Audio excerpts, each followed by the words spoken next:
Hello Internet, I'm the Disney Brain and welcome to the Girl Meets World review. Last time, we bared witness to Maya trying to find herself amid acting more and more like Riley. This time around, well, let's just say that some things have stayed the same for now, while other things have changed in a big way.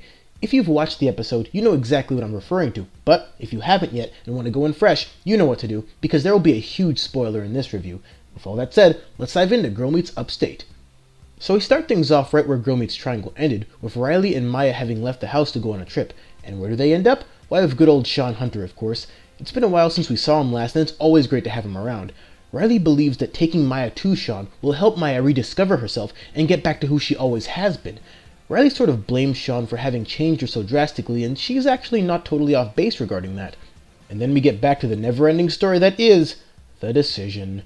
But the show actually makes a clever joke about how overly focusing on the love triangle shouldn't be the priority. So if nothing else, Girl Meets World is just as overall this as we are, and it's not much of a surprise to tell you that no, things on that end don't get resolved here either, at least not in a definitive way, which means Ski Lodge will likely be the site where all the major developments on that end get addressed, for better or for worse.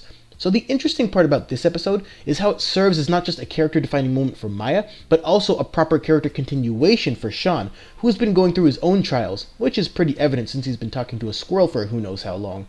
But we do get confirmation that the relationship between Shawn and Katie had been developing off-screen in the aftermath of Girl Meets Hurricane.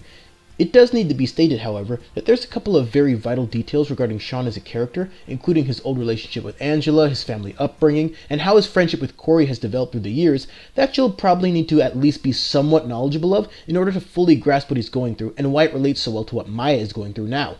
Both Shawn and Maya have a best friend who grew up with nothing to complain about as far as a home life goes, and both characters deeply desired what Corey and now Riley have. And because both of them saw that as ideal, it naturally changed them to become more in line with the standard that the Matthews family set in both shows. So Maya trades in the clothes Shawn brought her for something more fitting of her style, but she still doesn't feel quite like herself. This leads to Shawn and Corey getting into it after Shawn comes to the realization that we just discussed regarding the Matthews family standard and how that standard caused him to spend most of his life trying to obtain what Corey found of Topanga. But eventually, Shawn realizes that the Matthews way isn't necessarily the best way, and it's certainly not the only way. He realizes that what worked for Corey doesn't need to work for him because he's Shawn, not Corey, not Chet, nobody but Shawn. This leads to a scene where Katie and Topanga are talking things out regarding how she feels about Shawn, which is a good setup for things to come. Then we get a really great moment between Corey and Shawn, not just because it functions as the old school best friend throwback that it is, but also because even if you knew nothing about Shawn finding himself 75 times or blowing up mailboxes, which is a great episode by the way, but in any case, even if you came in knowing none of that, it's still a great moment between lifelong friends, capped off with a more literal Boy Meets World throwback.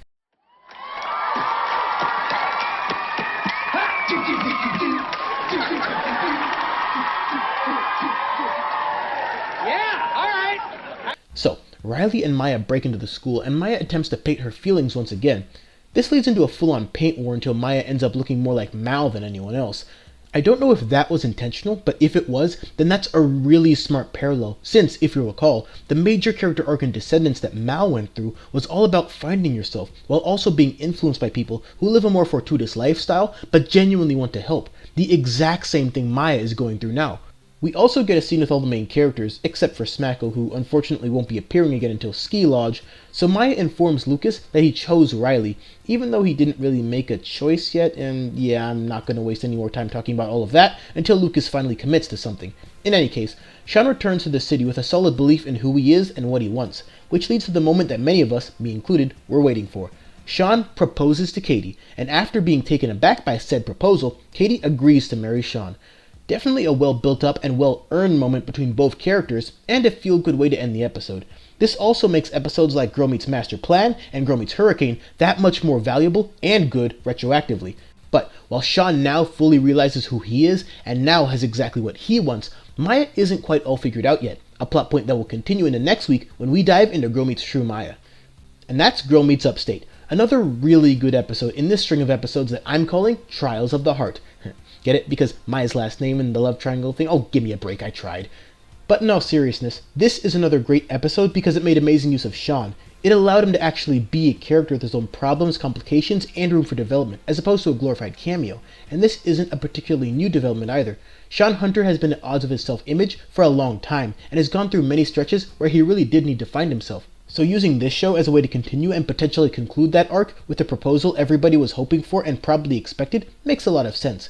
This episode was also smart and patient about not trying to cram in both Shawn and Maya's development into one episode, and instead opt to give Shawn a bit of resolution now and save Maya's character resolution for true Maya next week. Proper pacing is something I touched upon in my previous review, and since this show obviously isn't ending anytime soon, it's intelligent to make proper use of the time they have and not rush anything that needs time to grow. The continued friendship parallel of Corey and Shawn being updated in the form of Riley and Maya also really works here, because while we know that people change people, the secret of life, we also know that keeping perspective of who you are is just as important, if not more so. There's a part of Riley inside Maya because of their friendship, and vice versa, same with Corey and Shawn, and that's what the best friendships do. They influence without completely overhauling the most definitive parts about you.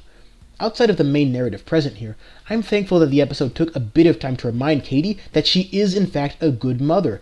I was not a fan of the way she was so morbid about her status as a parent, and when Topanga tells you you're doing a good job, you're usually wise to listen, and since Katie is now engaged for the second time in her life, there will likely be a bigger discussion in the future about what her real feelings are regarding this sudden change, and how it will change her as a direct result. Interestingly enough, this wasn't an episode where a ton actually happened, since the whole Lucas side plot barely registers. Farkle is in this episode for all of 5 seconds, and neither Augie nor Smackle are in this episode at all. There wasn't a lot cluttering the main points that needed to be addressed regarding Shawn and Maya, and how their own personal experiences and relationships have gotten them to this point, and how all of that influences the love they genuinely feel towards each other. This is important. This is what matters, not who Lucas chooses, so I've constantly found it both amusing and smart that this season so far has severely underemphasized the importance of less meaningful plot points. This felt more like a Boy Meets World episode than any episode prior to this one in Girl Meets World, because of just how much focus is placed on the adults and what they're going through, and I really like that, because it actually adds to this show as the natural continuation of its predecessor, similar to how Eric and Mr. Turner's inclusion in a few episodes furthered those characters a bit, while also adding to the show that's on now. Honestly, I can't talk enough about just how great writer Strong was here, and how great he's been in every Girl Meets World episode he's appeared in so far.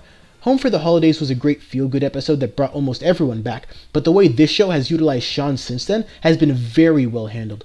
Long story short, if you loved Shawn before, you'll love him more now, and even if you've only seen Shawn in the context of Girl Meets World, you'll still love him here.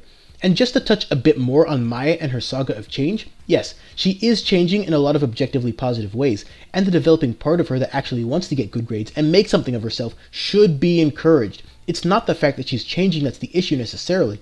The issue is that she's losing track of who she is and doesn't know where the change she's going through will lead, and that's legitimately scary for anyone, let alone Maya, who's grown accustomed to change according to people in her life leaving her, which is a big part of why Girl Meets Bay Window was so impactful and perfect as an episode. And just like that episode, this one mostly takes place in one location, this time in upstate New York, where you've got nothing but 3, then 4 characters hashing things out as friends, all while trying to help Maya, and the moments, the writing, the connections, the realizations, and the friendships all deliver in this episode in addition to the conclusion. All in all, it's another great episode because of how well writer Strong works in this narrative, and how well he portrays the character of Shawn once again, and how great Ben Savage once again works off of him, not as Mr. Matthews, but simply as his best friend Corey. As I said, it has a few more Boy Meets World traits than any other episode prior to this one, but it works because it helps advance the relevant plot points that the Girl Meets World characters are facing now, and doesn't spend too much time with the past. And I feel like most of us were pretty okay with the ending, if not in love with it, and that functions well too, since we've seen how Shawn's relationship with both Maya and Katie was developed. And even with some of that happening off screen, I'm inclined to give Michael Jacobs and the minds behind the show the benefit of the doubt, because they've always known exactly how to handle the character of Shawn Hunter, and I think this episode is further proof of just that. We're not too far away from Ski Lodge when things will really start kicking into overdrive, but before then, we'll take our final trip through Maya's internal struggles as we dive into Girl Meets True Maya a week from now. Season 3 started off a little slower than I would have liked personally, but I can really feel the upswing that's been occurring over these past 3 episodes, so hopefully we keep this positive trend going. Thanks for watching. If you enjoyed this review, go ahead and throw it a like, subscribe for more, and share it everywhere. And don't forget to follow the Disney Brain on Facebook and Twitter for updates. Links down below. the coming days will finally bring the ultimate debate in the form of civilized war, and I'll explain how everything will work on that end in the introductory narration of that video. After that, we're going to take a closer look at Let It Shine, and then count down the top 10 best DCOMs of all time, either right before or right after the next Girl Meets World review. So, lots to look forward to. Until then...